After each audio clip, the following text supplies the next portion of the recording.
tubaniriza ku Media 24/7 nate olunaku olwaleero tukomyewo ngera bwe twabasuubiza tugenda kuba tubongera waka ow'enjawulo. Olunaku olwaleero tugenda kuba twogera ku bintu bingi nnyo era ku lunaku olwaleero neegatiddwako omukyala mwali mulabyeko naye nyongedde okumuleeta. Mukyala amuyita Walda Amil, mukyala w'amaanyi akola emirimu gye egy'enjawulo era agenda batuyitiramu ku mirimu egy'enjawulo gyakwasaganya. Nga tetunaba kugenda wala, nyongera okubajjukiza ababumu cultural performers. Bamu cultural performers bazinyi ba ku mikolo, music videos, festivals, gwalina corporate party osolo batuukirira nobeera nga bakukwasaganyiza emikolo gyo bulungi nnyo. Bakola dances ez'enjawulo, cultural dances, okuli amaganda, amazina gonna kasita gabanga ga culture nga gali mu Uganda. Nyongera okujjukiza nti osobola bakubira ku namba zaabwe ez'essimu eziri awo ku screen era osobola n'okubakyalira ku Bumu Cultural Center offices zaabwe n'obeera nga bakukwasaganya emirimu gyonna. Nga bwe mbagambye olunaku olwaleero mukyala Walda Amil ali wano mu studios agenda kuba atubuuzaako. Mukyala Walda, badde nsaba obuuze ku balabi baffe aba Media 24/7. Hello viewers, thank you for watching. Let's keep up. Okay, kirungi nnyo ekyo. Kakati tubadde tugenda tandikirawo nga bwe ngambye abantu nti oyina emirimu egy'enjawulo gy'okola. Twali tusaba otuwulire mulimu ki gw'okola? Omulimu gwenkola? Yeah. Si mirimu gyenkola? Emirimu gy'okola kale. Nze mostly nkola mu catering. Catering. Designs. Catering ne designs. Yeah, catering by'emmere. Yeah. Ate designs yo yangoye bya kwambala byaku. Tugenda kuba tukwatako wonna naye ndowooza tutandikire ku catering kuba emmere kintu kikulu mu bulamu bwaffe. Otandika ddi okugamba nti kati kino nkirinamu passion ngenda kutandika kikwasaganya? Wakulu oyagala ebyokufumba? Yeah.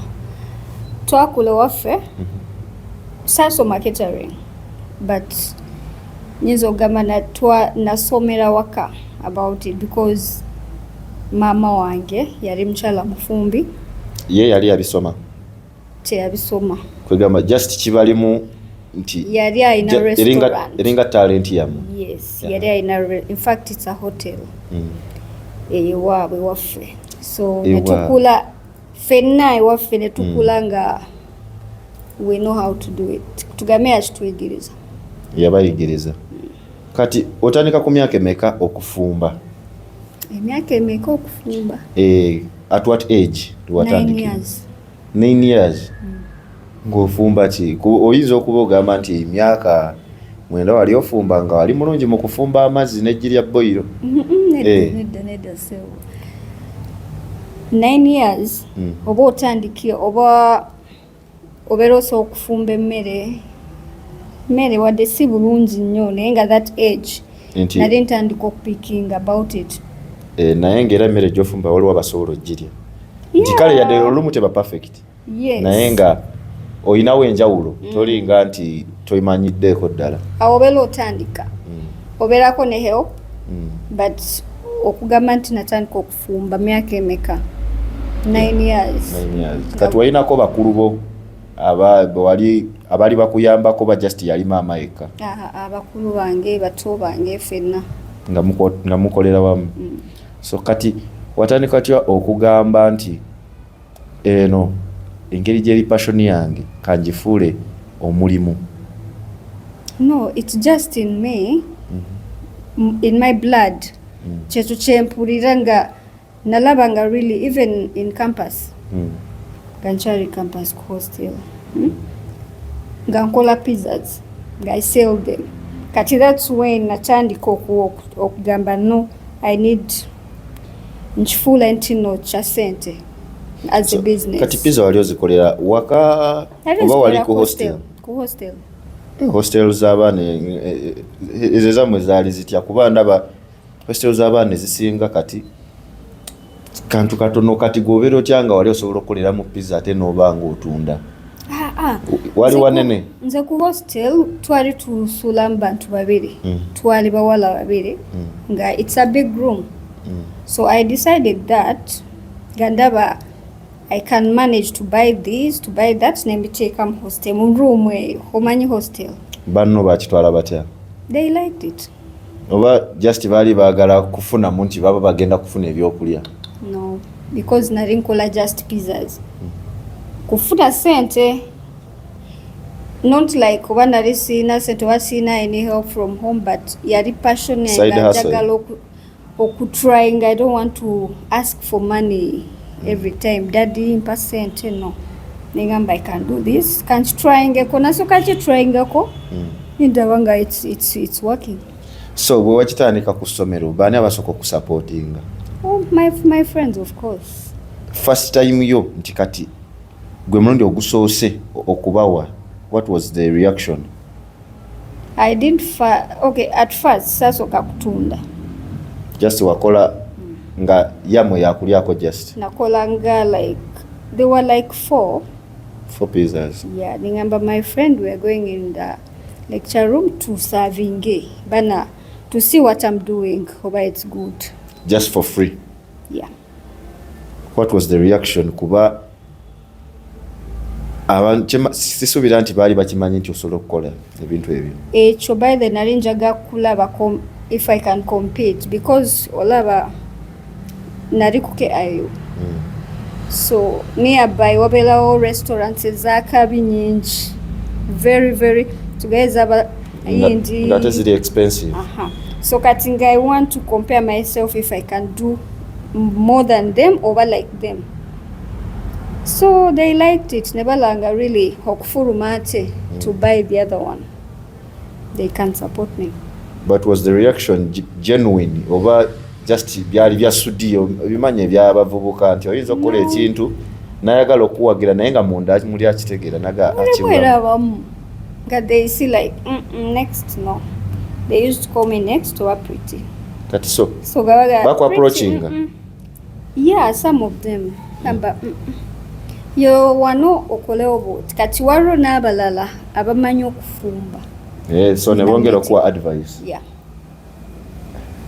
kati olunaku olwaddako awo wenyini kasita bamala okubakwasaganya n'obawako test sample balina balabe bagamba n'ogamba nti kati kantandika otunda oba just watandikirako awo wenyini oga kati newabeerawo abakola order nze bwe nalaba nga I can do it abalala ba appreciate nze ne going on I didn't mind that bano bajja okugula oba what no I just did it so how many orders walinga ofuna daily oba weekly daily over weekly for the start zaringa 10 weekly not every day 10 pizzas yes you know campus life bana bagalo prices zalinga zitya kubanga campus abamu baba tebalina sente nga beeyiya prices tezali waggulu yeah they are there beeyiya but still safuna challenge like back complaining about my price nari by then it was 20,000 that's kind of cheap medium large medium yeyo beeyi so kwa ne kati era still ogenda mu cafe or any restaurant golaba ka pizza katono so that's small why size ebanga yebiri yeah that's why nze whenever we go there we want a pizza gandaba katono I can do it at home or deciding kugenda kukola waka yeah. So wabalancing otya okubanga buli lunaku ofuna orders nga 10 n'ebitabo kuba main purpose yali okutute ku campus kusoma kati oyingiddemu kino nti I want to make some money akasolo okumbezaawo wakibalancing otya no that thing such a take more that introducing the like my business yeah nachikola somehow as my fun though nari nfuna msente but ngera nefuna ba friends abanyambako so tewali weka wamba de maniti ate wali weka pizza 10 ozimanyi in one day ziba zimenya kati wainanga micro oven yeah nalina kama natandika nika oven akatomo omanye obukoma kagenda mpizemu kagenda mpizemu nofumba then nomano zayo endala chai tekimenya ate osooka kufuna order tosobola just to make yeah ofuna order. Remember orders tezijja at once. So kati gwe yali boss kuba mikwano gyo be wali okola nabo, you were the boss because baleta sente baleta sente ne bakola order ne bakuwa because there is this guy Bambi, he was the friend of mine yali yaganya okukola nga hoping maybe in future tukole fena nga yaganya ebyokufumba webityo so nga abeera nnyo nange nga mukozesa nnyo ate nga sometimes I give him money nga I pay him nga ate nze sepeyinze just okuba olaba nti alina passion yajja amanyi oba yayigirawo anamwegiriza naye like alina passion ey'amaanyi ate right now akola mu this restaurant eri is it Old Park is it 2K? Yeah. Anti waliwo yali ku Old Tax Park side opposite ne Mega then waliwo neri eri waggulu nge Mega wansi eno Bukesa wansi ye gyakolera 2K obojimanyi naye nga njimanyi kati ye alimu ebyera specifically pizza na ali mu restaurant afumba kola byonna cake whatever. So kati oli ku campus pizza zikutteyo, how did you manage okubeera nga opackaging ebintu ebyo wazi kwasaganyanga otya packaging ya pizza zo waina boxes oba waliyo zitambuza otya? Kati there is a friend, still friends help each other. There is a friend nga printinga kati nga yeyampa ne idea safuna idea yo zonna wanga natandika nga kyemanyi kyekyo omulala najja nampa idea, you can do this nembera nga picking ideas. So what printing, I'm going to print for you. Another name I used jenkozesa pala today. Elinyati. Elinyati. Next Italy. Next Italy. Yeah, that's my label. Your label, your company name. Yeah. So kati wakoma ku pizza koka oba wagenda yegera? At campus nakola pizza because kyetaga kubeerawo with a big space to do something big. Naye nga wali tofunayo kubagamba nti nze njagala kunkolera bwe kiti oba njabaga njagala kino? Nabafunira nabakolera nga zizze buzi naye nga specifically wali settled ku pizza. Okay. So ekibuuzo ekirala bw'ova ku campus weeyongerayo nakyo oba wagamba kati kanzire ku mmere eri serious nga si pizza? Sayonga at that moment because of the course I was doing it's not like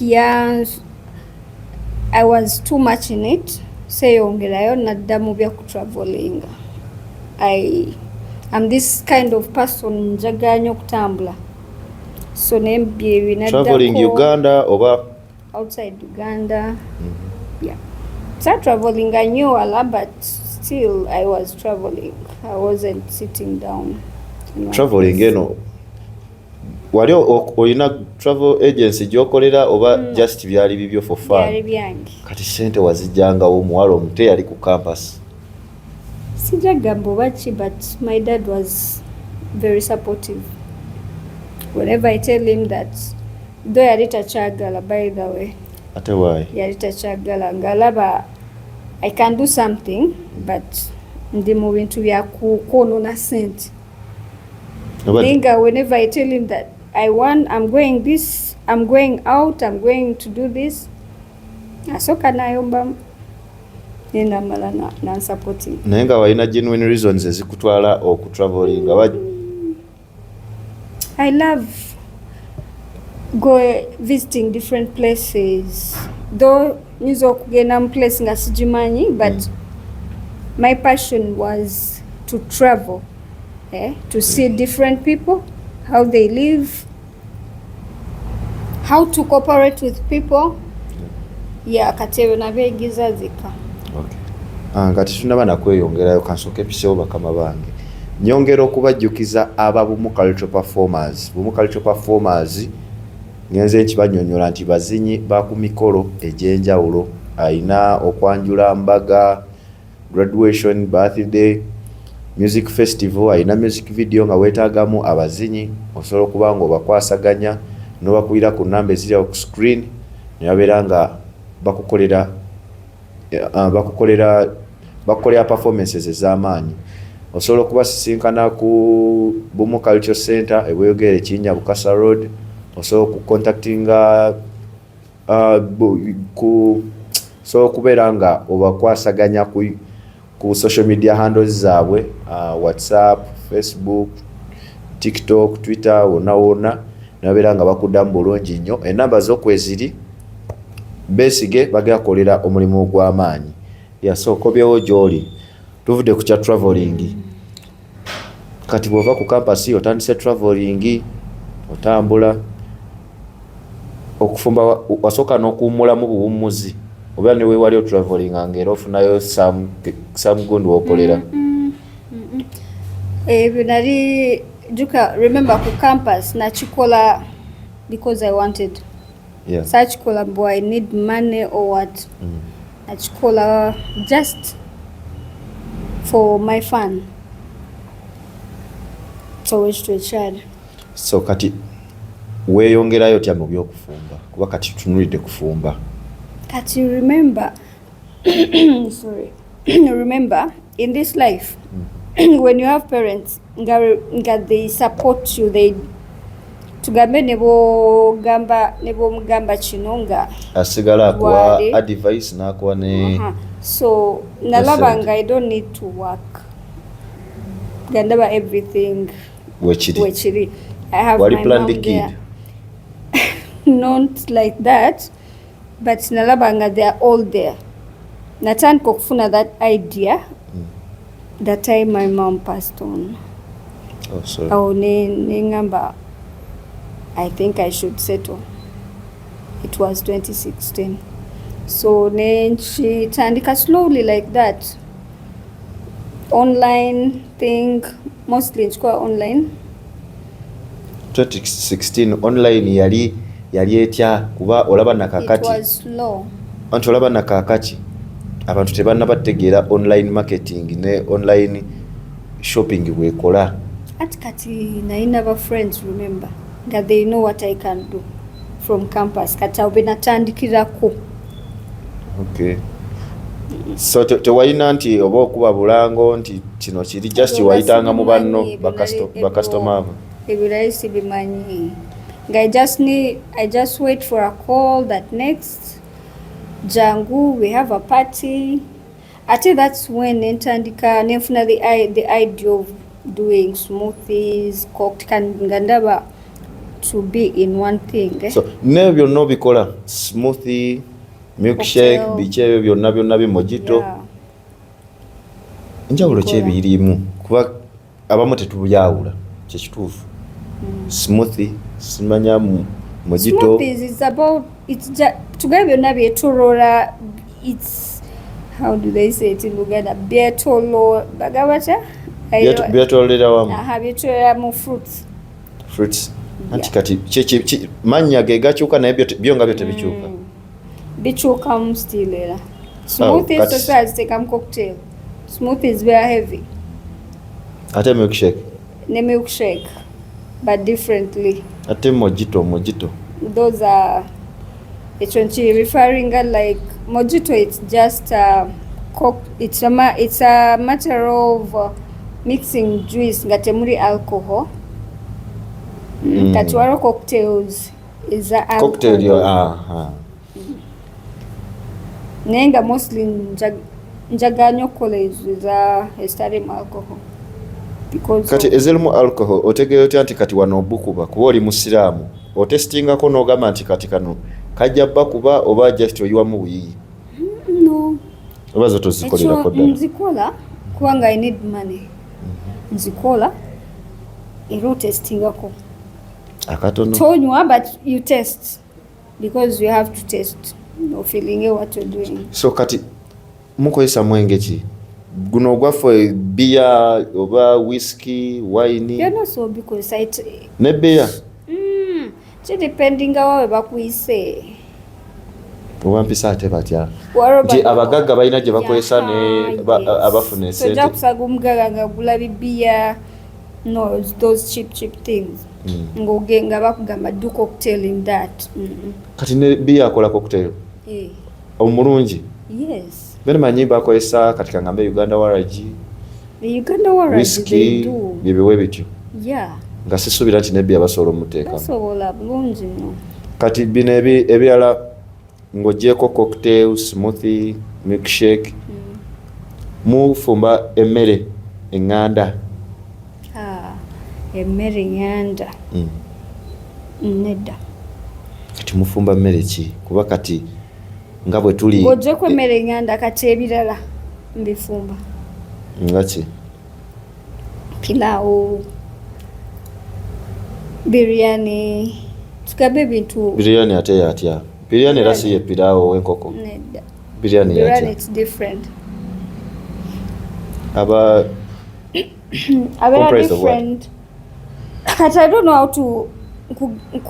how to explain you here nenga pilawo eno waffe ow'ennyama ow'ennyama we wa brown oro biryani nga wa white nga naye it's biryani twaki yabamita biryani mwina ki kyebateekamu wabeerawo different things ye temubeeramu nti nnyama oba nkoko oba ki temwina ki but in differently oyinza okuseparatinga tugambe kati let me tell you it's like you're telling me to explain how I do it era osobola tuyisizaamu kuba kati abasinga bw'omugamba nti ngenda kuleetera bakitatya biryani ye ayinza olowooza bakiki ate byebisinga kati byebisinga okutabula abantu oli atuuka mu restaurant most people tebamanyi bintu bya mmere bamanyi kulya nti bajjaye ku plate nti bampeeyo ate ba restaurant ezisinga asooka bwakola order n'abalala ogenda okwekanga nga tebakyusizaamu nnyo kyamaanyi oli wagamba bampe pirawo n'enkoko oli omulala jaga bampe pirawo n'ennyama oli bampe pirawo n'ekyennyanja tebatera nnyo okukyusa kuba ebyemmere tebabitegeera waliwo abafumba pilawo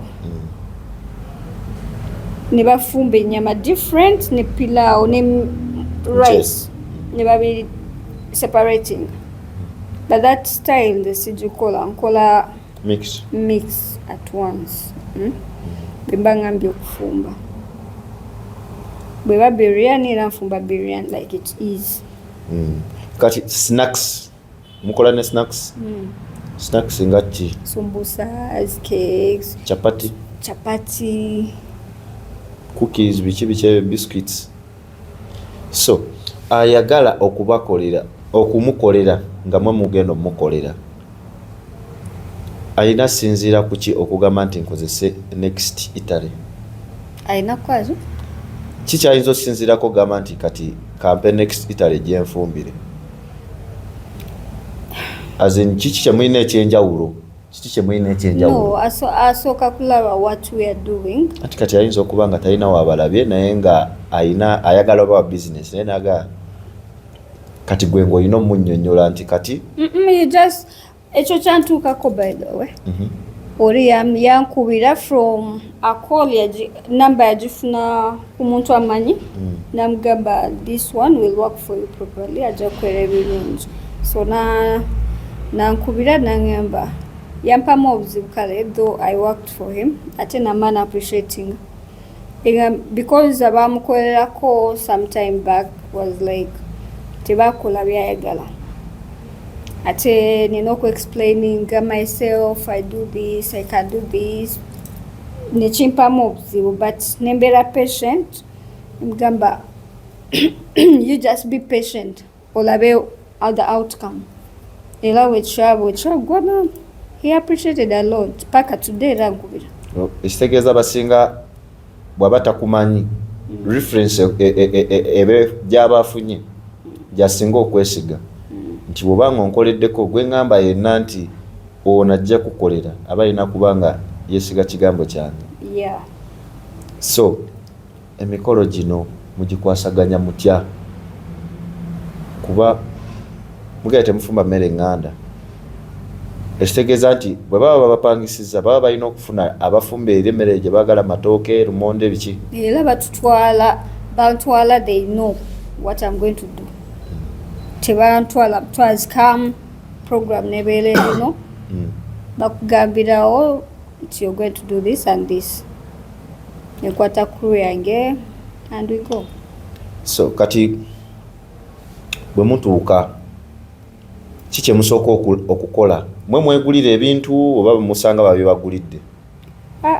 Batubuuza biki bye mwagala ne mukola quotation bagamba oyinza okutuwa sente nga tutrustinze natuwa sente we buy everything tugenda tukola ne tutandika bye tulina okukola. Sometimes I note it down nembikuweereza and you buy what I want. Okay, temufunangayo scenario nga mumaze okukola bye mwagala nga maze okusettinga nti twetaaga kino mugagga n'abagamba abyo bintu bingi twagala bitono kati ekyo mba mugenda kikwasaganya mutya kuba mba mwagala mu producing equality ate yo omugagga n'akulaga nti tagenda bawa ssente z'ebyo nti as long as bwendaba nga waliwo byajjeeko I make sure nze mostly ntambula n'ebyange kiri bwe kibeera kitono I can fix mine. Kati okibalamu otyo okuba nga ofunamu bwabeera mupya because abeera antegera butegeeza mbeera njagala to sell myself babenga ba ategeera era kati omala n'omugamba awo nfunira ne connections endala anti kati awo maze oteekamu ebintu byo sikugamba kikukolera just as you mbadde manyi era omugamba yadde ewaganye naye ffe twamaze netugula ebyaffe ne tuteekamu tasobola kukola compensation. So kati buzibu ki bwemusinga osisinkana naddala ku mikolo gye mulaga ye nga tetunaba kugenda mu maaso mukola ku mikolo nga ki gyonna oli asobola bapangisa mu bakita kwanjula whatever it is, as long as nze duwali kufumba. My work is just nkyoli ayinza nobayita ku Sunday naga Sunday bantu bange kabatuleke waka bajje babafumbire balye kamere. Of course. All right. Tuwade tugenda maaso bizibu ki bye musingo sisinkana ku mikolo bizibu mugenze kati waliwo these people bano there is a village by inviting a call to do my work.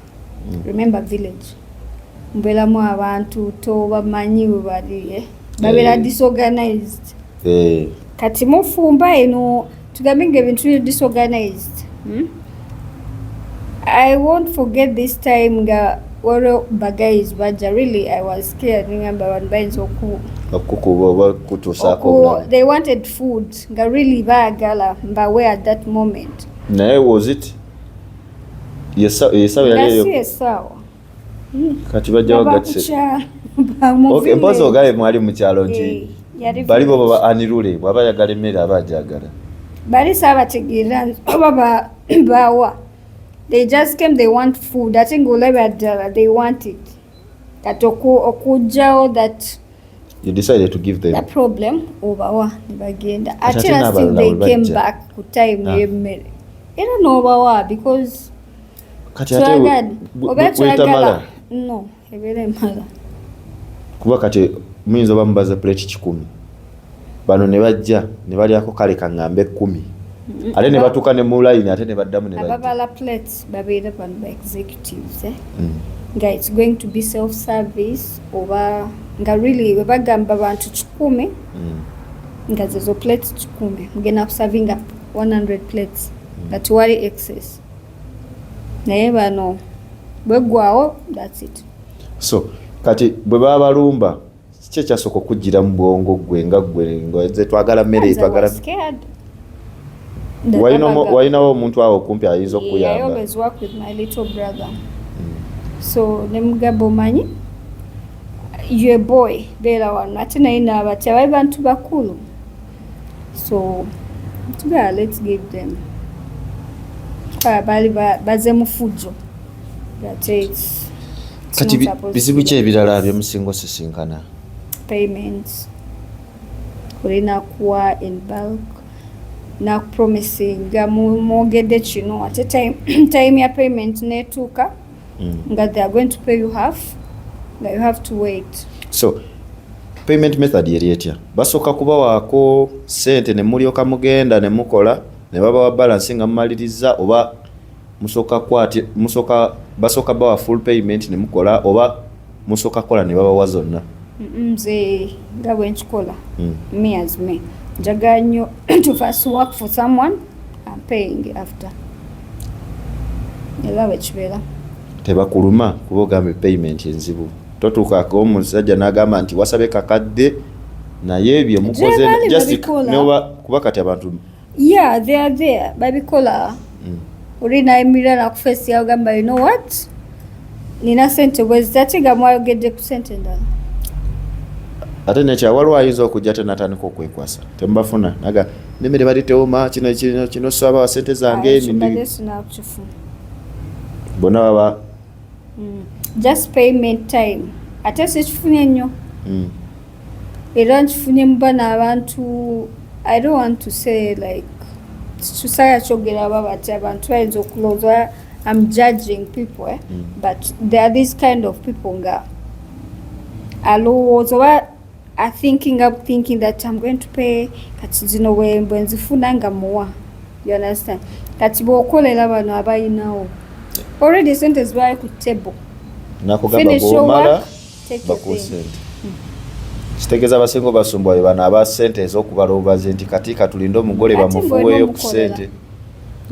Naye kati mwe kiba kyekiba affectinga mmwe nga mmwe abaze okukola? Ki affectinga because there is transportation n'ebyo ebintu ebyokugula mostly biba tebiri enough n'oteekamu ezizo. That's all. Okay. Kati kiki ekyali ekisinga kale okubawa essanyu naddala kati nga mugenze ku mikolo nga leero olubadde lwa njawulo?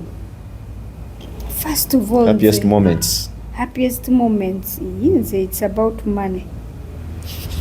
Kasita ofuna sente kati ate zi appreciation nga be mukoledde ne baku appreciating tips abakuwa mostly bampa so kati bwe bakuwa gwenga bawa mwena tebakuwa that day bade manyi bajja naga mwe balefumba nakuwayo byenfunye tebampa that day ogenda okulaba akukubira nga aku appreciate na appreciation ngeri mobile money nagamba kasete kataddeko bwe bale kunkolera kati bano bokoze nabo ufuna ba clients abalala kati bano bokoze nabo ku appreciation eyo bakalabako naawe batipingayo of course ate obuzibu sina buno it's a big crew mostly nkola ne brother wange my brother so aleta naye abalala but still I pay them. Okay. Media 24/7 nyongera okujjukiza ababumu culture performers abasangibwa Buyogere Kinnya Bukasa Road ku Mu Culture Center bakubire ku namba zaabwe ez'essimu eziri awo ku screen oba osobola okugenda ku social media handles zaabwe n'obeera nga oyogerezeganya nabo Facebook, TikTok, Instagram, YouTube n'obeera ng'olaba n'ebintu eby'enjawulo bye bakola naawe alina abaana osobola obatwalayo ku namba eziri ku screen kwennyini kwoba okuba gw'alina emikolo mbaga kwanjula kukyala alina birthday party graduation osobola okuba nga obakubira ne babeera nga bakwasaganyiza bulungi nnyo performances obulungi naawe alina music video alina festival era osobola obbakubira basigala be babumu culture performers enamba kweziri ku screen awo yakati tugendeko mu maaso saawa zino mikolo ki gye musinga okukolako? Saawa zino nze ninzeza mikolo gya Christmas kati musobola ofunayo emikolo nga giri kaŋŋambe nga egisuka mugumu mu lunaku? Agumbe asagwa so muba era njagala to settle on one thing kigwe thona nkifuna but bwebanga the same occasions n'omukolo neguli mukolo. That's why bikwasaganya. If it's something like omuntu ayagala cocktail, that's simple. Osologera n'omukolo. Even three events. Yeah. So mbadde njagala otubuuliremu nga tetunaba kuva wano dakiika kyemanyi zitambuddemu. Mbadde njagala otubuuliremu omuntu ali eyo mmere gye wandigambye nti eno emmere nga wagiriddeko nga ffe tugikoze eba yanjawulo. Emmere pilao. Oyo ye omwekakasa Estis. Pizza ne pilao. Awajja kuba nga takyagenda mu restaurants ndala. Ate ebyokunywa. Ne cocktail. Cocktail ya nga waaki? Nga mojitos. Mostly njaga nnyo eby'abaana. Yeah. Ate byakunywa ki bino byebateekamu sweet? Waliwo byenda bantu bateekamu sweet biki? Zezo cocktails. Anyway, cocktail bakwata bu juice ba mango juice biki ne batabula ne soda ne bateekamu omwenge. Type atezo nzikola nnyo. Kubanga njaga nnyo okolera ekintu omwana omuto ekiri different. So bwalaba obo sweet bu kati buba bu dissolving ze bu sweet obo mu juice. Zi dissolving. Nti obitabula ne bi dissolving. But cut colors, different colors mu glass. Abayalaba nga really it's different. Abachaga. Mostly nkolera bana. Nendo wazerabe biri expensive si bya buli omu. Kati abagala ebya rice baba genda kufuna ki? Abalamba kwela mbakolera. Oyinayo levels ez'enjawulo nti ono cocktail wabayinamu ono w'abantu bawansi. Oli ajjanga yagala oli. Aliwa yenna. Owakabi. Nenga sente ntono. N'omugamba nkwano dda wano. Aizo okuinsistinga that I want this. Tosobola mugamba to change your mind. Ati kati. Mugamba price at least nemugulayo buntu butono n'omufixing awo. No kitunga nekiggwa. Okay.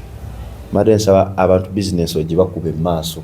Ogibabuulireko details zaayo n'ayagala okupangisa kufuna atya. Tusibule abantu. Abanjagala okunfuna nkola munyonyo. My numbers to contact me 0754 707589. Mfumba buli kimu as long as it's not local food. Cocktails, ice creams, smoothies, byonna. Company bagita batya? Next Eatery. Sokoddemu enamba y'essimu eyo bafune we bagiwandiika. Eri 0754 70 75 89. Yeah. Gwagyetaaze gikubeko Next Eatery yeeyo. Gwalina alina emikolo osobola okubakubira nabeera nga bakufumbira. Alina okubatiza, alina birthday party, alina baby shower, buli kansubire buli mukolo mukukolako ne buba buno obutono. Kati emikolo mingi.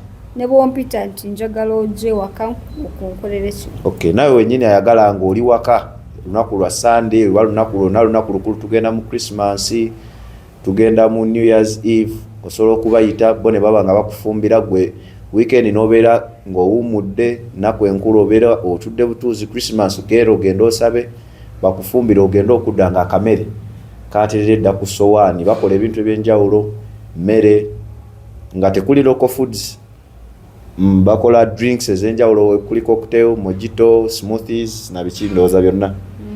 So osobola bakubira ku namba z'essimu ezaakusomedde n'obeera nga bakwasaganya n'okusembayo twogera kuba bumu cultural performers abo bazinyi ba ku mikolo.